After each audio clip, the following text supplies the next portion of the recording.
నరసింహ మంగళగిరి శ్రీ లక్ష్మీ నరసింహస్వామికి గత 500 సంవత్సరాల చరిత్ర కలదు. Hi friends, welcome back to my channel. Mangalagiri Narasimhaswamy వారి గిరి ప్రదక్షిణ. ప్రతి సంవత్సరం హోలీ పండుగ రోజు స్వామివారి కళ్యాణం జరుగుతుంది. కళ్యాణం జరిగిన మరుసటి రోజు ఇక్కడ స్వామివారి మాలలు వేసుకున్న అందరూ గిరి ప్రదక్షిణం చేస్తారు. సామాన్య భక్తులు కూడా గిరి ప్రదక్షిణం అయితే చేస్తారు. ఆ రోజు ఇక్కడ ఉన్న స్వామివారి మాల పురుషులు, స్త్రీలు మరియు పిల్లలు అందరూ ధరిస్తారు. మంగళగిరిలోని శ్రీ లక్ష్మీనారాయణ స్వామి ఆలయంలో మాల వేసుకున్న వారు అందరూ వాళ్ళ కుటుంబ సమేతంగా ఇక్కడ పూజలు చేసుకొని ఇక్కడ నుంచి స్వామివారి గిరి ప్రదక్షిణ అయితే మొదలు పెడతారు. ఇప్పుడు సమయం 5:15 అవుతుంది. వీళ్ళు అందరూ గిరి ప్రదక్షిణకు మొదలు పెట్టడం కోసం రెడీగా ఉన్నారు. స్వామివారి ఆలయంలో ప్రధాన అర్చకుడు ఇక్కడికి వచ్చి స్వామివారు టెంకాయ కొట్టిన తర్వాతే ఈ ప్రదక్షిణం స్టార్ట్ చేస్తారు.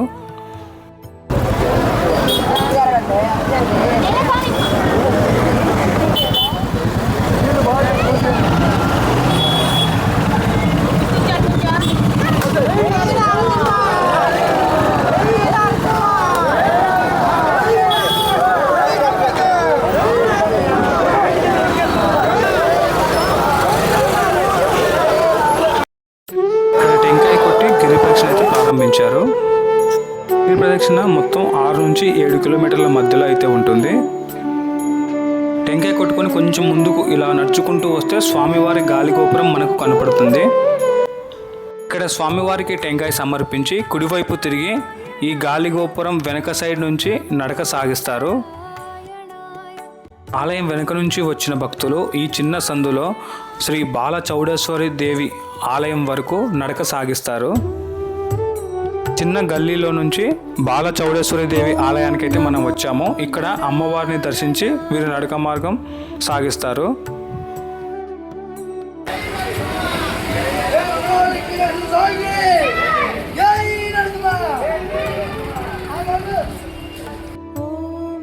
తర్వాత విఎల్పి డిగ్రీ కాలేజ్ దగ్గర నుంచి వీరు బయటికి వస్తూ ఉంటారు. ఇక్కడ నుంచి మెయిన్ రోడ్డు స్టార్ట్ అవుతుంది. కొంతవరకు మంగళగిరి కొండ ఎప్పుడు మనకు రైట్ సైడ్లోనే ఉంటుంది. మనం రైట్ సైడ్ను చూస్తూనే గిరి ప్రదక్షిణ చేయాల్సి ఉంటుంది.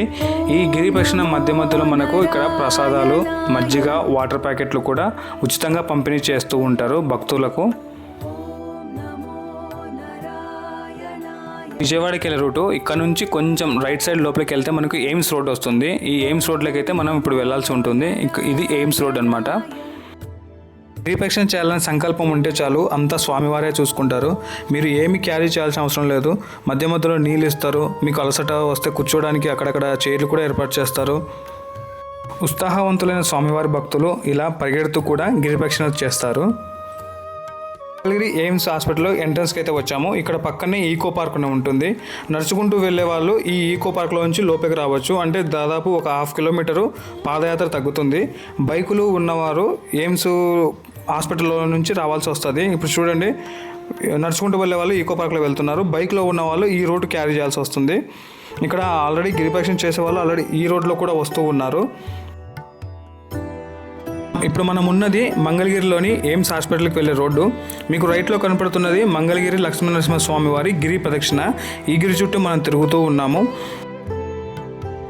ఈ గిరి ప్రదక్షిణ నరసింహస్వామి జయంతి, వైశాఖ మాసము మరియు నరసింహస్వామి వారి బ్రహ్మోత్సవాల సమయంలో ఈ గిరి ప్రదక్షిణ చేస్తామని చెప్తున్నారు భక్తులు. మనం ఎయిమ్స్లో నుంచి ఏపీఎస్పీ క్యాంప్లోకి వెళ్ళవలసి ఉంటుంది. ఇక్కడ గేట్ చూడండి. ఎయిమ్స్ నుంచి మళ్ళీ ఏపీఎస్పీ 6th బెటాలియన్ అనే బోర్డు కూడా కనపడుతుంది. ఇక్కడ స్వామివారు వెళ్తున్నారు. ఇలా లోపలికి వెళ్ళాల్సి వస్తుంది. దీనికి ఎదురుగానే మనకు ఈకో పార్క్లో నడుచుకుంటూ వస్తారు కదా, వాళ్ళు కూడా ఇక్కడే జాయిన్ అవుతారు. ఈకో పార్క్ లోపల నుంచి నడుచుకుంటూ వచ్చే భక్తులు ఎగ్జాక్ట్గా ఈ 6th బెటాలియన్ ఏపీఎస్పీ గేటు ఆపోజిట్కే వస్తారు. గేట్ దగ్గర భక్తులు కూర్చోడానికి చైర్లు కూడా వేశారు. ఈ కారులో ఉన్నవారు భక్తులకు మజ్జిగ, వాటరు అందజేస్తూ ఉన్నారు. ఇక్కడ వారు ఇది క్యాంప్ అని, కొందరు ఏపీఎస్పీ బెటాలియన్ అని, ఇంకా లేకపోతే డీజీపీ ఆఫీస్కు వెళ్ళే రోడ్ అని కూడా అంటారు. ఇలా క్యాంపు లోపల నుంచి మనం రావాల్సి వస్తుంది. ఇక్కడ పక్కనే మనకు క్రికెట్ గ్రౌండ్ కూడా కనబడుతుంది. ఇక్కడ నుంచి మనం ఈ గ్రౌండ్ నుంచి వస్తున్నాం కదా, ఇక్కడ రైట్ తీసుకోవాలి. కొంచెం ముందుకు వెళ్ళిన తర్వాత రైట్ తీసుకోవాలి. వీళ్ళంతా పాదయాత్ర చేస్తున్న వాళ్ళు. ఇక్కడ చూడండి టీ షేప్లో ఉంది కదా, ఇక్కడ మనం రైట్ తీసుకోవాలి. ఈ పాదయాత్ర మొత్తం కూడా రోడ్డు ఇంచు బై ఇంచు మొత్తం చూపిస్తూ ఉన్నాను. కొంత దూరం నడక సాగించిన తర్వాత ఇక్కడ క్యాంపులో నుంచి బయటికి వెళ్ళే గేట్ అయితే ఉంటుంది. ఇక్కడ కొందరు కానిస్టేబుల్ నిలబడి బయటికి వెళ్ళే మార్గం మనకు చూపిస్తూ ఉంటారు వచ్చే భక్తులకు. చూడండి ఏజోన్ గార్డు రూమ్ ఇక్కడ చూపిస్తున్నారు, చెయ్యి ఇలా బయటికి వెళ్ళండి అనేసి. ఇది గేటు. ఇక్కడ పక్కనే ఒక శివాలయం ఉంటుంది. ఇక్కడ భక్తులు తీర్థ ప్రసాదాలు తీసుకొని మరియు వెళ్తారు. గేటు బయట శివాలయంలో పోలీస్ అసోసియేషన్ వాళ్ళు మొత్తం అందరూ కలిసి ఇక్కడ వచ్చే భక్తుల కోసం ప్రసాదాలు మరియు కూర్చోవటానికి కూడా ఏర్పాటు చేశారు గ్రీన్ మ్యాట్ వేసి. ఇక్కడికి వచ్చిన భక్తులు కాసేపు కూర్చొని తర్వాత నడక మార్గం సాగిస్తారు. ఇక్కడ నుంచి మనం ముందుకు వెళ్తే సర్దార్ వల్లభాయ్ పటేల్ ఆర్చ్ వస్తుంది. మనం గుంటూరుకు వెళ్ళే రోడ్ సైడ్ అయితే తిరుగుతున్నాం. ఇక్కడ నుంచి ఇలా వెళ్తే విజయవాడ, ఇటు సైడ్ వెళ్తే గుంటూరు. ఈ అండర్వే బ్రిడ్జ్ నుంచి మనం లోపలికి పోవాల్సి ఉంటుంది నడక మార్గం. మంగళగిరి కొండ మీద గండాలయ స్వామి అని ఉంటారు. అంటే నరసింహస్వామి వారు జ్వాలా రూపంలో, అగ్ని రూపంలో ఉంటారు. ఇక్కడ స్వామివారి పేరు అష్టముఖ గండ బేరుండ జ్వాల నరసింహస్వామి. మీకు ఇంట్లో ఏదైనా గండాలు అంటే అవాంఛనీయ సంఘటనలు ఏదైనా జరిగితే ఇక్కడ ముక్కుకొని స్వామి దగ్గరికి వెళ్తే మీ పనులు అంటే ఎటువంటి గండం లేకుండా మీ పనులు సాగిపోతాయి అన్నమాట. మనకు నడక మార్గం మధ్యలో ఇక్కడ ఆంజనేయ స్వామి ఆలయం అయితే కనపడుతుంది. ఇక్కడ దర్శనం చేసుకొని మనం నడక దారి సాగిద్దాం. ఇక్కడ లాయర్స్ కాలనీ, ఇక్కడ నుంచి మనం ముందుకు సాగించాలి. ఇది ఆత్మకూరుకు వెళ్ళే రోడ్ అనమాట. Nirmala convent circle. ఇక్కడ నుంచి మనం రైట్ తీసుకోవాల్సి ఉంటుంది. ఇక్కడ సాయిబాబా స్వామి ఆలయం ఉంటుంది. ఇక్కడ దర్శనం చేసుకొని మనం రైట్ అండర్ పాస్ బ్రిడ్జి మీదకి రావాల్సి ఉంటుంది. అండర్ పాస్ బ్రిడ్జి కిందికి వచ్చినట్లయితే ఇది వినాయక నగర్ స్టార్ట్ అవుతుంది. ఇక్కడ వినాయకుడి స్వామి గుడి ఉంటుంది. ఇక్కడ స్వామివారిని దర్శించుకొని నడక సాగించాల్సి ఉంటుంది. ఈ వినాయకుడి గుడి దర్శించుకున్న తర్వాత రైట్కి వస్తే మనకు ఇక్కడ స్వామివారి గిరి కనపడుతూ ఉంటుంది. ఇక్కడ నడుచుకుంటూ రావాలి. మనమైతే ప్రస్తుతానికి 5:15 స్టార్ట్ చేసాం సాయంత్రం. ప్రతి సంవత్సరం ఈ గిరి ప్రదక్షిణ చేసే భక్తుల సంఖ్య పెరిగిపోతూ ఉంది. భక్తులు పెరుగుతున్నారంటే స్వామివారి మహత్యం కూడా పెరుగుతూ ఉన్నట్టే అర్థం. మార్గ మధ్యంలో ఎక్కడో నా బండి అయితే పంచర్ అయింది. అది కరెక్ట్ ఇక్కడికి ఆపుకున్నాక చూసుకున్నాను పంచర్ అయింది అనేసి. ఇక్కడే నేను ఆ పంచర్ కూడా వేయించుకున్నాను. అది వేయించుకునేసరికి సమయం బాగా లేట్ అయిపోయింది. ఇలా చీకటి పడిపోయింది అనమాట. మనం ఇక్కడ నుంచి ద్వారకానగర్, ఇందిరానగర్, తర్వాత గవర్నమెంట్ హాస్పిటల్, తర్వాత శ్రీ లక్ష్మీ నరసింహస్వామి వారి ఆలయం అయితే చేరుకుంటాము. మంగళగిరి ఆలయం అనగానే పానకాల స్వామి గుర్తుకు వస్తారు. ఈ కొండ మీద 3 నరసింహస్వాములు నిలయం ఉంటుంది. కొండ దిగువన లక్ష్మీ నరసింహస్వామి, కొండపైన పానకాల స్వామి, 3వది కొండ శిఖరాన గండాలయ స్వామి ఉంటారు. ఈ వైష్ణవ క్షేత్రం, ఈ పర్వతంపై లక్ష్మీదేవి తపస్సు చేసినందున ఈ క్షేత్రాన్ని మంగళగిరి అని పిలుస్తారు. మంగళగిరిలో వెలిసిన లక్ష్మీ నరసింహస్వామిని పాండవుల్లో పెద్దవాడైన యుధిష్ఠిరుడు ప్రతిష్ఠించారని చెప్తారు. ఈ క్షేత్రానికి క్షేత్రపాలకుడు ఆంజనేయ స్వామి. ఇంకా ఈ ఆలయంలో చాలా ప్రత్యేకతలు ఉన్నాయి. మీకు మధ్యలో ఎక్కడైనా అలసట వస్తే ఇలా ఇళ్ళ దగ్గర చైర్లు వేస్తారు. ఇంకా తాగడానికి మజ్జిగ, నీరు కూడా అందిస్తారు. ఇక్కడ మనం గవర్నమెంట్ హాస్పిటల్ అన్నమాట. ఇక్కడే ఒక ఆంజనేయ స్వామి ఆలయం అయితే ఉంటుంది. ఇక్కడ దర్శనం చేసుకొని ఎదురుగా ఉన్న నరసింహస్వామి ఆలయానికి అయితే భక్తులు చేరుకుంటారు. భక్తులు నడుచుకుంటూ ఈ ఆలయానికి చేరుకున్నట్లయితే నడకదారి చివరి మజిలీ అన్నమాట ఈ ఆలయం. ఇక్కడ నుంచి స్వామివారి గాలిగోపురం కనపడుతూ ఉంటుంది. జస్ట్ ఒక 100 మీటర్లు అన్నమాట. ఇక ప్రధాన ఆలయం లోపలికి వెళ్ళిన తర్వాత భక్తులు ఇరుముళ్ళు సమర్పించేవారు. 1, 3, 5, 9 ప్రదక్షిణలు చేస్తూ ఉంటారు. వారి శరీర సామర్థ్యాన్ని బట్టి అంతరాలయంలో స్వామివారిని దర్శించుకున్న తర్వాత బయటికి వచ్చి ఇరుముళ్ళు తీసేస్తారు. ఆ ప్రదేశం కూడా మీకు నేను చూపిస్తాను. ప్రస్తుతానికి మనం ఆలయం లోపలికి అయితే వెళ్దాము. ఇది ఎంట్రన్స్. ఆలయంలో స్వామివారిని దర్శనం చేసుకొని బయటికి వస్తే లెఫ్ట్ సైడ్లో మనకు ఒక దారి కనపడుతుంది. ఇక్కడ రథం కూడా ఉంటుంది చూడండి.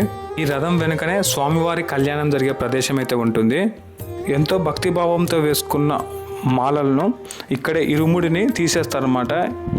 ఇక్కడ శివాలయం కూడా ఉంటుంది. మీకు వీలుంటే ఆ స్వామివారిని దర్శించుకోండి. ఇక్కడ పెద్ద స్టాచ్యూ కూడా ఉంటుంది. మరియు ఇక్కడ గణపతిని దర్శించుకొని మనం ఈ ఆలయం ప్రాంగణంలోకి అయితే వెళ్ళాలి. ఇక్కడే స్వామివారికి ఇరుముడులు అయితే తీస్తారు, అంటే మాలలు వేసుకున్న వారి ఇరుముడులు. ఇంకా స్టార్ట్ అవ్వలేదు. ఇక్కడ ఉన్న భక్తుల మాటల్లో విందాం స్వామివారి గొప్పతనం. జై నరసింహ, జై జై నరసింహ. మంగళగిరి శ్రీ లక్ష్మీ నరసింహస్వామికి గత 500 సంవత్సరాల చరిత్ర కలదు. అంతేకాకుండా కొండపైన ఉన్న పానకాల స్వామి స్వయంభుగా వెలియటం ఒక విశేషం అవగా 108 దివ్యక్షేత్రాల్లో మంగళగిరి ఒక దివ్యక్షేత్రంగా వెలుగొందుతుంది. అంతేకాకుండా క్రింద ఉన్న నరసింహస్వామిని పాండవులు ప్రతిష్ఠించారని, దానికి 400 సంవత్సరాల చరిత్ర కలదని చెప్తున్నారు. ఈ రాజగాలిగోపురం కూడా రాజా వాసిరెడ్డి వంశస్థులు నిర్మించారు. ఈ గాలిగోపురం కూడా దక్షిణ భారతదేశంలోనే విశేషమైన గాలిగోపురం.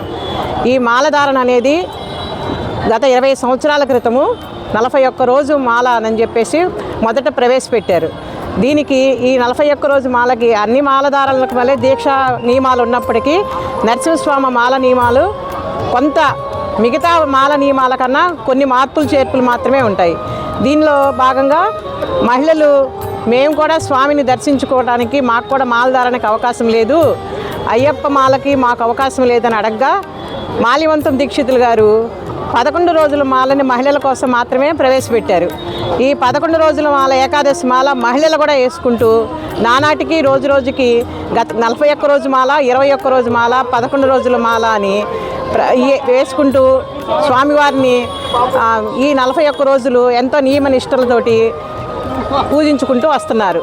బ్రహ్మోత్సవాల సమయంలో మాలధారణతోటి ఈ పసుపు బట్టలతో స్వామివారి బ్రహ్మోత్సవాల సమయంలో ఈ స్వాములు ఉంటూ స్వామివారిని ఎంతో అంగరంగ వైభవంగా బ్రహ్మోత్సవాలు నిర్వహించుకుంటూ స్వామివారి కళ్యాణం అయిన మరుసటి రోజున ఇరుముడి కార్యక్రమం నిర్వహించుకొని, ఈ ఇరుముడి కార్యక్రమం కూడా స్వయంభూ అయిన శ్రీ పానకాల లక్ష్మీనరసింహస్వామి దేవస్థాన సన్నిధిలో మాత్రమే వేసుకొని తదుపరి గిరి ప్రదక్షిణ నిర్వహించుకొని, గిరి ప్రదక్షిణ అనంతరం ఈ బ్రహ్మోత్సవాల సమయంలో చేసిన హోమాలని పూర్ణాహుతి సమయం పూర్తయిన తర్వాత ఇక్కడ ఉన్న హోమగుండంలో ఈ ఇరుముడిని చెల్లించుకొని వెళ్తారు.